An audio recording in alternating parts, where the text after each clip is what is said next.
Hi, everyone. My name is Shelagh again, and I am an alcoholic. Hey, Shelagh. And I thank Jim.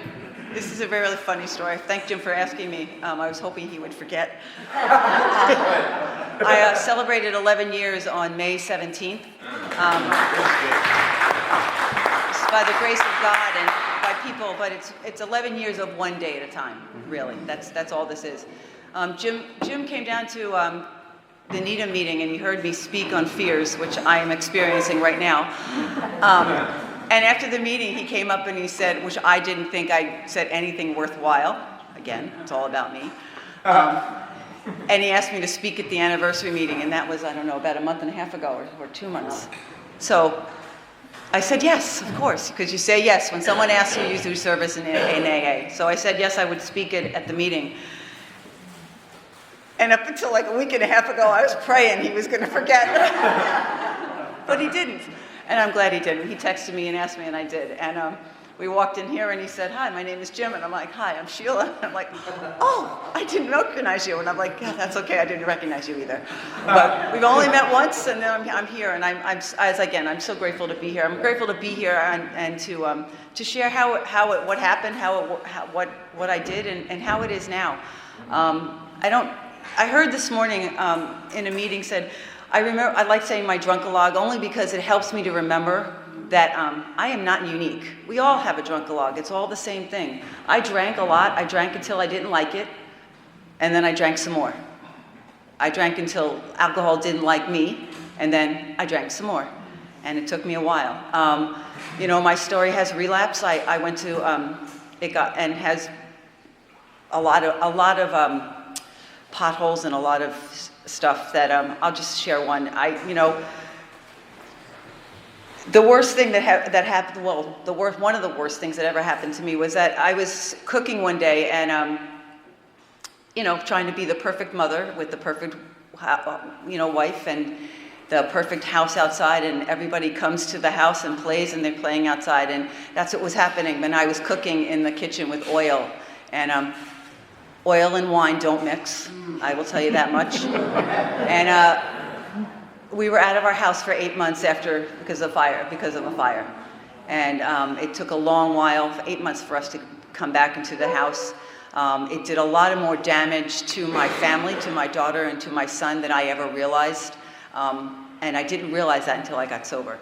And so that wasn't the last jackpot, but that's the one that stands out for me, because I lit my life on fire then. It was very obvious that I had a problem to everybody else, or to my husband, and it got worse from there. But the fact of the matter is, it got worse from there, so it could get better today, and it did. I went through those dark days, and I got to rehab, not on my own, but I was told I had to go.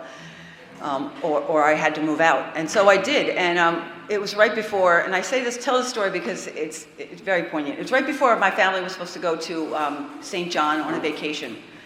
We loved going there. It's a place that we still want to go back to. We've been several times. And I was looking forward to it. But I couldn't go if I was drinking, so I had a bout, and I had to go to rehab. So 90 days came. And I went home for the 90 days, picked up my 90-day chip in Boston. It was the Early Birds meeting in a church down in South Boston, I think it is. And I went home. And it was in May. My birthday is May 15th. At that point, my anniversary was May 16th. Mother's Day was May something, the same week. And in that same year, just so happens, my daughter was having her confirmation. So we were all having that celebration. I went home. Nobody said happy birthday to me, that I thought of in my head. And that gave me the right to take a drink and to ruin the day for my daughter. By the way, I'm a crier. So that went through. I drank. I went back to at that point I was living in sober living. I went back to my sober living house in Dorchester. They threw me out, naturally. I was on the side of the road with all of my belongings, not knowing where I was going to go. My husband had just dropped me off. He was not pleased. I think he probably knew or he suspected, but I don't know. But I had to make that call to him to come back, pick me up, and all of my belongings. He did that begrudgingly and had every right to. Came back and he said, you're going to go to a meeting every day until we get you back into rehab. And if you can't do that, you can just not unpack anything and you can leave. Because that was where I was at. And I went to a meeting. I went back to the same rehab that I went to the first time. And it's a rehab that it's Big Book's step study based. It was in beautiful New Hampshire. It's in a great place. It's in God's country up in New Hampshire. And that's where the second time I was there, I think I was really introduced to the Word of God. Not the Word of God, but the Word God and how I understood God, which changed. I grew up Roman Catholic. I grew up with not a God of a hateful God or a God of punishing God, though that there are things in my past that I should have hated, or not hated, but had a dislike or disdain for God and what I thought he did to my family and to us. But I never did, and I've always known that God was there and God was on my side, but I never thought I was worthy of God and of his forgiveness and of what's more important, because the Big Book says it, and no one has ever failed if you followed our path and forgiven it doesn't say this, but and forgiven yourself. I mean, I had the longest time in this day, I still struggle with self-forgiveness for things that happened. But I did go back. I went back to rehab. I did the book. I opened up, and the only way I could open up is by looking at the book and saying the sober house that I lived in, and it was called the Howe House in Dorchester, and it's honesty, openness, and willingness. The first time I went there, I was nothing close to being honest, open, or willing at all. There was no question about that when I relapsed. I came back. I can tell you, I was just a little bit more honest, open, and willing, because if you want to know. But the door was open. That door was open for me to swing it open even more and to walk through and to build that arch that the book talks about, where I can walk through a free man and I can look people in the eye and I can say, I know where you've been. Come with me. I have a solution, and it's going to get better. It's not better every day. But it's better than it was. So I went to rehab. I went back to my sober living, and I lived there for almost 7 months, I think, before they asked me to leave again. But in that time, I missed a lot of what my family was going through. I missed a lot of things with my son. I missed a lot of things with my daughter. I missed a lot of other things. But this time, I was accepting that I was going to miss them, because if I didn't do that and I fought to get to them, I would have missed the future. I would have missed so many more opportunities to be present for my family, present for my friends, present for at that time, both of my parents were living. They both have passed since then, but they passed in sobriety.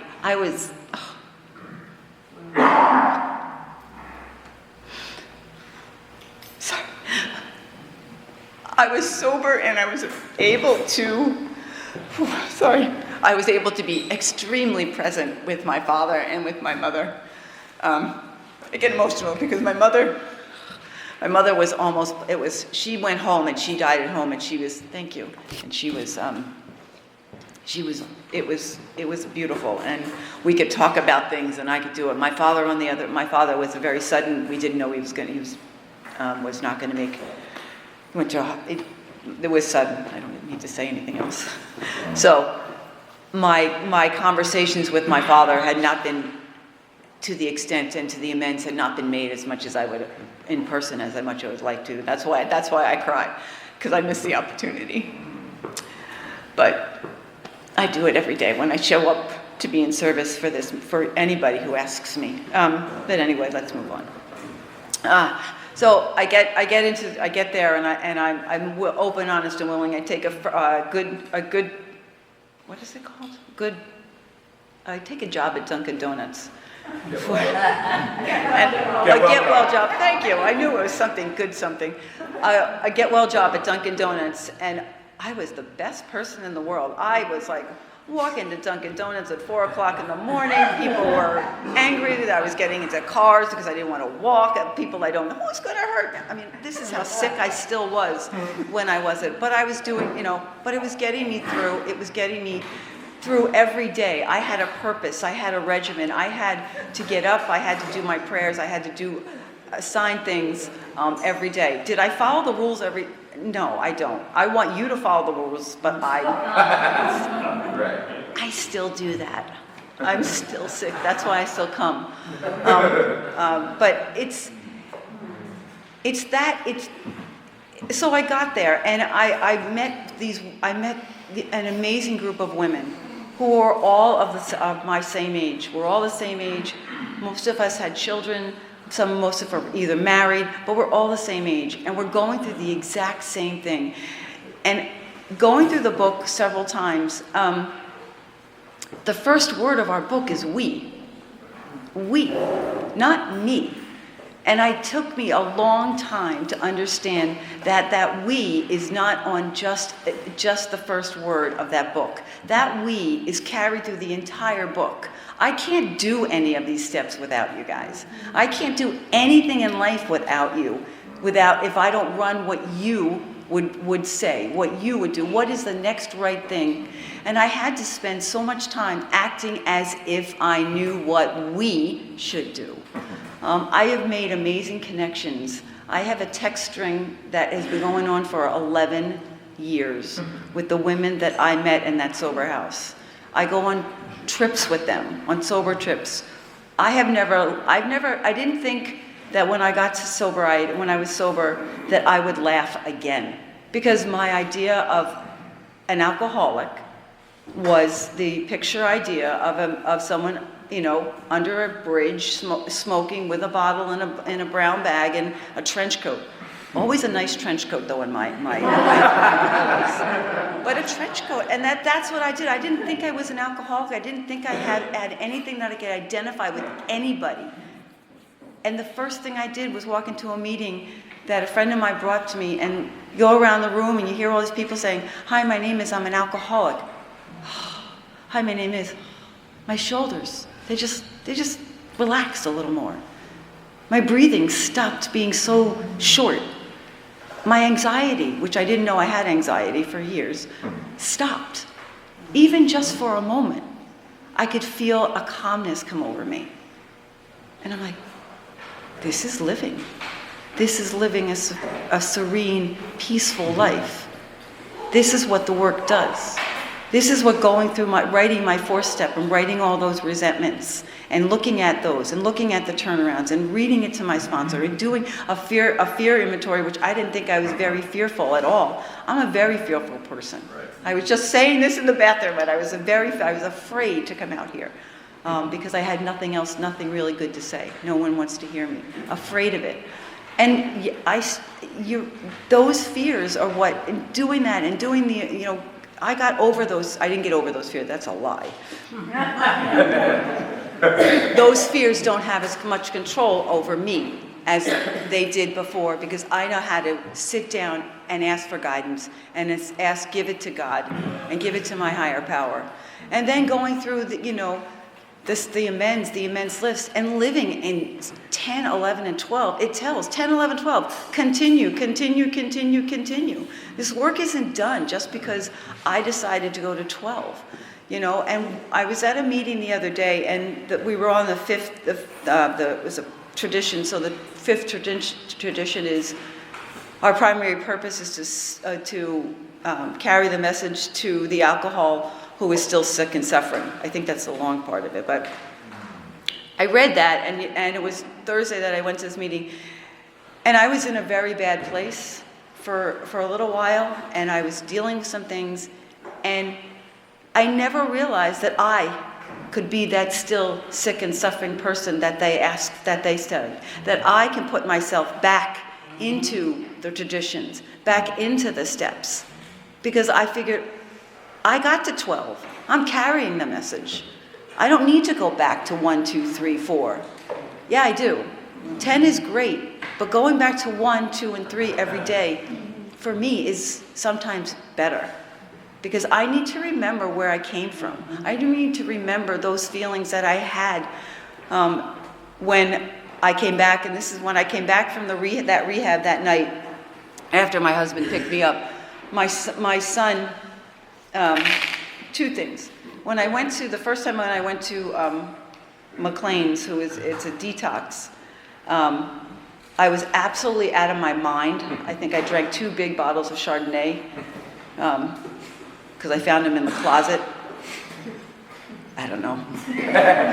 So I drank them, and I drank them on the way to detox, because of course, why waste it? You didn't want to leave it. No one else is going to drink it. It's Chardonnay. Who else is a Chardonnay drinker? Nobody. So I drank it, and I got really plastered, and I'm sitting on the stoop of our house, and I'm like, this is when I had the hopeless, the bottom pit. This is when I was absolutely hopeless. I had gone to church the day before this, and I was so sick and tired of feeling this way. Sick and tired of being sick and tired. Right. And I sat down on my porch, trying with my keys in my hand, going to take a drive somewhere, because somebody in my house probably said, "Why don't you go to bed?" Tell me what to do. I don't know. And I was walking down the stairs, and my son, I think he was, at that point, he was probably a senior in high school. And he asked me not to go. And my son is taller than I put my hands on my son and I pushed him. And that was a turning point. Because at that point, I just felt I was pushing everything away. Those my kids and my husband are my life. At that point, that physical thing of doing that, I sat on the porch and I said, "God help me, please. I don't know what I'm doing. And I can't do it anymore." And I went to rehab. That's the first time that I went to rehab. That only lasted 90 days, so I really wasn't willing. But that was what that did to me. And it opened it up to saying, I need help. I can't do this by myself. I can't do it alone. And I can't. I still can't. It's been 11 years since that day. As you can tell, that day, that sticks with me. I don't ever, ever, ever want to lose that. I don't ever want, if that day, and I don't get this emotional when I talk about that day, I need to go back. I need to go do more work, because I've lost something. I've lost that connection with my higher power and with what I could lose and with what this program has given to me. And I need to go back and sit and take the cotton out of my ears and put it back in my mouth and listen. Because I wouldn't be here without doing that, without listening, without being told to go sit up in front and not sit in the back where I usually go, and to listen to the speakers, and to write in a journal, and to ask for help. And that's that connection. I have made connections with everybody. There's so many people in so many meetings, and I don't even know how much time I have. But it's coming and doing this that reminds me of that, and I love it, because now I have now expanded the people that are with me on this journey to include each and every one of you. I'm not going to know all your names. I may not remember your faces, but I'm going to know that if I pull up the Worcester meeting at St. Stephen's, I know you're here. I take you with me. I have this many people rooting for me that I didn't have when I walked in here. And if I can take all of you to a problem, that problem's going to be gone. Because all of you are bringing everything you have with you. All of you means I'm bringing all of your gods, all of your belief, all of your strength, all of your experience to a problem that I may be having. And I'm not alone. And that we of the program moves through me because of you. And if I only get till tomorrow to be that calmer and that less anxious, I'll do it again. Because it is one day at a time. I have 11 years, but as I said, it's 11 years of one day at a time. And tonight, when I go home, I don't do, and I'll say that honestly, I don't do it every night, but I do it in the morning. But tonight I will go home, because I am grateful that I'm here today. I'm grateful that I see all your faces today, staring back at me in the fear and the anxiety that I'm still sitting in. Because your faces are getting me through this. Because you're sitting here with the non-judgmental support of me and knowing that you feel exactly what I feel. And I don't have to explain it to anybody. Trying to explain that to my sisters and to my friends, I can't. I just can't. And in all respects, I don't want to. It's just too long. It's too hard for them to try to understand, you know? And I'm being selfish, I want it for myself. I don't like sharing. But it's just, Alcoholics Anonymous, the fellowship of Alcoholics Anonymous is my lifeline to my God of my understanding. My God of my understanding today has helped me become a self-confident, a woman of dignity, of grace, of self-esteem. I lose that self-esteem on a daily basis. I lose the faith that I have God's grace, and that God has forgiven me for anything and for everything that I have done in my past. But I need His grace to forgive myself, and that's what I'm struggling with. And I think saying it out loud, I know saying that out loud in meetings like this for people that you hear, you understand that, and I get to build that a little more and get to release that a little more. So if you're new and if you're coming back, welcome back. We welcome you all the time. A chair will be always here with you. And the last thing I said, there are three things that I was told, and I don't remember what meeting, that you raise your hands up to God to ask for help. You raise your hands, you hold your hands up to the side to take help.